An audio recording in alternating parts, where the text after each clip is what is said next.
گزشتہ ہمارے تمام ساتھیوں کے ساتھ 10 سے پہلے کی دیر لوگ آپس میں بھی بات کرتے ہیں تو سمجھ میں یہ بات آتی ہے کہ موجودہ حالات میں جو مسلمانوں کے درمیان اسلام کے نام کی کچھ ایکٹیویٹیز ہوتی ہیں ہمارے ربیع الاول کے اندر، اور اسپیشلی ان دنوں یا گزشتہ چند سالوں سے یہ ایکٹیویٹیز شاید میں سمجھتا ہوں بہت زیادہ بڑھ گئی ہے۔ تو سوال یہاں پر یہ پیدا ہوتا ہے کہ اس معاملے میں ہم لوگ رائٹ اور رانگ کا ڈیسیشن کیسے لیں؟ کوئی ایک پیمانہ ہو، کوئی ایک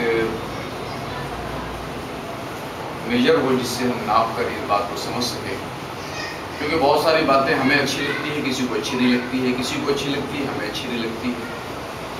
تو کسی کا اچھا لگنا اور نہیں لگنا اس معاملے میں صحیح اور غلط کا معیار نہیں بن سکتا۔ صحیح اور غلط کا معیار، یا کیا کہتے ہیں معیار کے لیے کیا کہتے ہیں سر انگریزی میں؟ اسٹینڈرڈ۔ جی، صحیح اور غلط کا اسٹینڈرڈ تو کوئی ایک فکس ہونا چاہیے جو دونوں کے درمیان کامن۔ تو اس سلسلے میں جو بات ہم لوگ قرآن سے پڑھتے ہیں ابھی تک تو ایسے سمجھ میں آتا ہے کہ قرآن کے پاس جن چیزوں کی اہمیت بنتی ہے وہ انسان کے اپنے انٹینشن کے ساتھ جو ایکٹیویٹی ہوتی ہے اس کی اہمیت بنتی ہے، اس کی ویلیو بنتی ہے۔ یا تو وہ گڈ ویلیو کی کیٹیگری میں جائے گا یا بیڈ ویلیو کی کیٹیگری میں جائے گا۔ تو اس طرح سارے قرآن کو پڑھنے سے ایسے اندازہ ہوتا ہے کہ جو بھی کام انسان کی اپنی انٹینشن سے نہ ہو اس کی کوئی ویلیو نہیں بنتی۔ جیسے انسان کا پیدا ہونا اس کی اپنی اس میں کوئی دخل نہیں ہوتا، اختیار نہیں ہوتا، اس کو پیدا ہو جاتا ہے وہ۔ اور اسی طرح موت کا معاملہ بھی جنرلی ایسے ہی ہوتا ہے کہ اس میں بھی انسان کا اپنا اختیار نہیں ہوتا ہے۔ تو کسی کی پیدائش پر کوئی خوشی یا پیدا ہونے پر کوئی خاص معاملہ ہو ایسا اسلام میں نہیں ہے۔ اور اسی طرح کسی کے مرنے پر بھی ایسی کوئی وہ نہیں ہے، کیونکہ اس کے اندر اس کا اپنا دخل نہیں ہوتا ہے۔ تو یہ ساری چیزیں وہ تھیں جو جنرلی دوسرے مذاہب سے یا دوسرے لوگوں نے سیکھ لی تھی۔ جیسے قرآن نے ان چیزوں کو زیادہ اہمیت نہیں دی ہے، اس لیے کہ پیغمبر کا پیدا ہونا ہو یا فرعون کا پیدا ہونا ہو، دونوں کا اپنے اختیار سے نہیں ہوتا۔ پیغمبر بھی پیدا ہوں گے تو خدا کی مرضی سے، آپ بھی پیدا ہوں گے خدا کی مرضی سے۔ فرعون جیسی شخصیت پیدا ہوگی تو بھی وہ خدا کی مرضی سے پیدا ہوگا، اس کے پیدا ہونے کے اندر کوئی اس کا دخل نہیں ہوتا ہے۔ تو جس چیز کے اندر اس کا دخل نہ ہو اس کے اوپر نہ اس کو کوئی ریوارڈ ہے نہ اس کو کوئی پنش ہے۔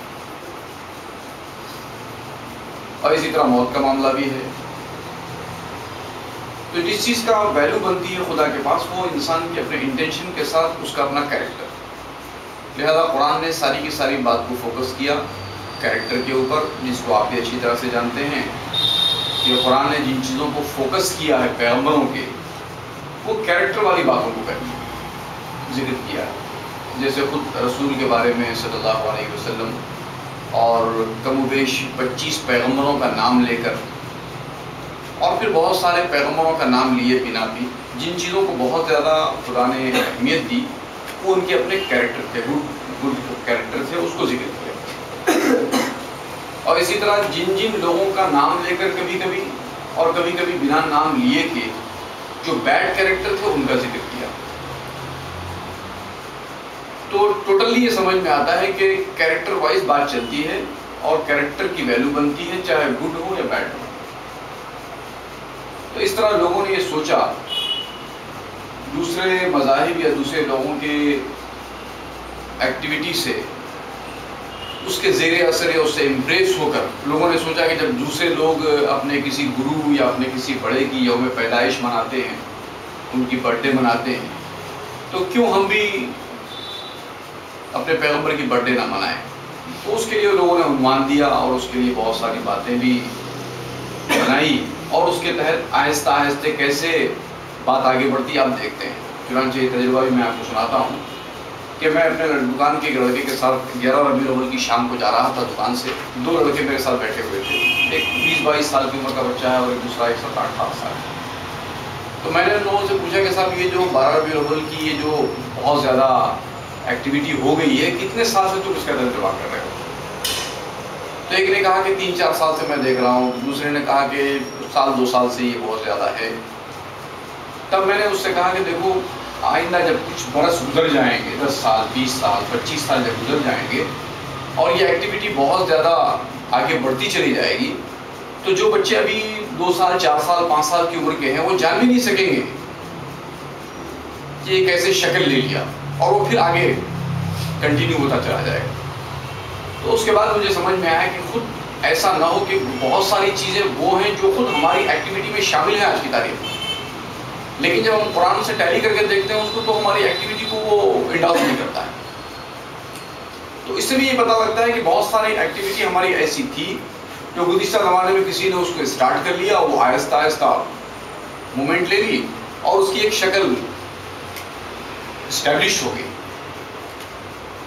چنانچہ عام طور پر بات کو چل کر لوگ یہی سوال اٹھاتے ہیں، جیسے بہت ساری ایکٹیویٹی کے بارے میں سوال اٹھاتے ہیں لوگ کہ ٹھیک ہے صاحب، اگر آپ یہ کہتے ہیں کہ یہ چیز غلط ہے تو پھر اتنی بڑے پیمانے کے اوپر سارے ملکوں کے درمیان، سارے مسلم کمیونٹی کے درمیان اس کی چلن ہے، اس کا رواج ہے، اس کا کرنا ہے، تو پھر وہ کیسے غلط ہو سکتا ہے؟ اس بات کو سمجھنے کے لیے بہت اچھی نشان ہے، بہت اچھی یہ علامت ہے، بہت اچھا یہ مثال ہے کہ اس سے ہم سمجھ سکتے ہیں کہ کیسی چیزیں ایک شکل اختیار کرتی ہیں، وہ پھر آہستہ آہستہ گرو کرتی ہیں اور پھر یہاں تک کہ وہ ایک اسٹیبلش فیکٹ کی حیثیت اختیار کر لیتی ہیں۔ یہ بات سمجھ میں آتی ہے۔ چنانچہ یہ بات سمجھ میں آتی کہ پیغمبروں کے درمیان شاید ایسے ہی ہوتا تھا کہ جب پیغمبر آتے اور خالص دین کو، پیور دین کو بتاتے لوگوں کو، اور وہ لوگ اس کو تسلیم کرتے، مان لیتے اور اس کے بعد پھر اس کو اسٹیبلش کرتے، اور پھر وہ ایک ٹائم پیریڈ تک چلتی رہتی۔ اس کے بعد پھر اس کے اندر کیا کہہ سکتے ہیں اس کو، زوال آتا۔ زوال کو کیا کہیں انگریزی میں؟ ڈاؤن فال۔ ڈاؤن فال، جی بیٹا کیا بولیں گے؟ کرائسس آتا ہے، زوال آتا ہے، پھر آہستہ آہستہ آہستہ آہستہ وہ ایک دوسری شکل اختیار کر لیتا ہے۔ وہاں بھی دین موجود رہتا ہے، ایسا نہیں ہوتا کہ زمانہ کبھی بھی کوئی دین کی ایکٹیویٹی سے خالی ہو گیا۔ دین کے نام پہ جو ایکٹیویٹی ہوتی ہے اس سے زمانہ شاید کبھی بھی خالی نہیں ہوا۔ ہر زمانے کے اندر ایکٹیویٹی چلتی رہے گی، یا تو رائٹ وے میں چلتی رہے گی یا تو رانگ وے میں چلتی رہے گی۔ ایکٹیویٹی سے خالی نہیں رہے گا زمانہ۔ یہ سب بات سمجھ میں آئی موجودہ دور میں حالات کے اندر۔ چنانچہ رسول اللہ صلی اللہ علیہ وسلم کی ایک حدیث مجھے یاد آتی ہے، میں سنا دیتا ہوں آپ کو، بہت زمانہ پہلے میں نے پڑھی تھی۔ رسول اللہ صلی اللہ علیہ وسلم کا انتقال ہوا اور کچھ ہی دن گزرے، کچھ ہی پیریڈ گزرا، تو حضرت عبداللہ ابن عباس رضی اللہ تعالیٰ عنہ کے بارے میں آتا ہے کہ وہ بہت عالم آدمی تھے، رسول اللہ کی باتیں بہت ساری جانتے تھے اور قرآن کا اچھا علم تھا ان کو۔ تو لوگ اکثر ان کے پاس آیا کرتے تھے، بیٹھتے تھے، ان سے کچھ ڈسکس کیا کرتے تھے۔ تو ایک مرتبہ لوگوں نے مسجد نبوی کے اندر، یعنی رسول اللہ کی مسجد کے اندر، لوگوں نے ایک سلسلہ شروع کیا کہ وہ کچھ سنگریزے یعنی پتھر کے چھوٹے چھوٹے ٹکڑے انہوں نے جمع کیے، اور اس کے اوپر ایک شخص کہتا تھا کہ سبحان اللہ پڑھو، تو وہ سبحان اللہ پڑھتے تھے۔ پھر اس کے بعد ایک شخص کہتا کہ الحمدللہ پڑھو، تو الحمدللہ پڑھتے تھے، اور پھر وہ کہتا کہ اللہ اکبر پڑھو، تو اللہ اکبر پڑھتے تھے۔ تو ایک صحابی رسول نے اس عمل کو دیکھا اور انہوں نے حضرت عبداللہ ابن عباس سے ذکر کیا اس بات کا کہ عبداللہ ابن عباس، ہم نے مسجد نبوی میں ایک بات دیکھی ہے جو ہمارے لیے نہیں تھی لیکن وہ ہمیں بہت بھلی لگی۔ کیا کہا انہوں نے؟ ایک بات ہم نے دیکھی مسجد نبوی کے اندر جو اگرچہ نہیں تھی لیکن ہمیں بھلی لگی۔ تو انہوں نے کہا کہ تم نے کیا دیکھا؟ تو انہوں نے سارا ماجرا ذکر کیا کہ ہم نے یہ دیکھا کہ ایک شخص کہتا ہے سبحان اللہ پڑھو، تو لوگ سنگریزوں کے اوپر سبحان اللہ پڑھتے ہیں، الحمدللہ پڑھتے ہیں، اللہ اکبر پڑھتے ہیں۔ تو حضرت عبداللہ ابن عباس نے کہا پھر تم نے ان سے کیا کہا؟ تو انہوں نے کہا کہ ابھی ابو عبد الرحمن، ان کا نام کنیت کچھ تھی، ابو عبد الرحمن۔ انہوں نے کہا کہ اے ابو عبد الرحمن، ہم نے ان سے کچھ نہیں کہا، ہم نے انتظار کیا آپ کا کہ آپ سے ہم رائے لیں۔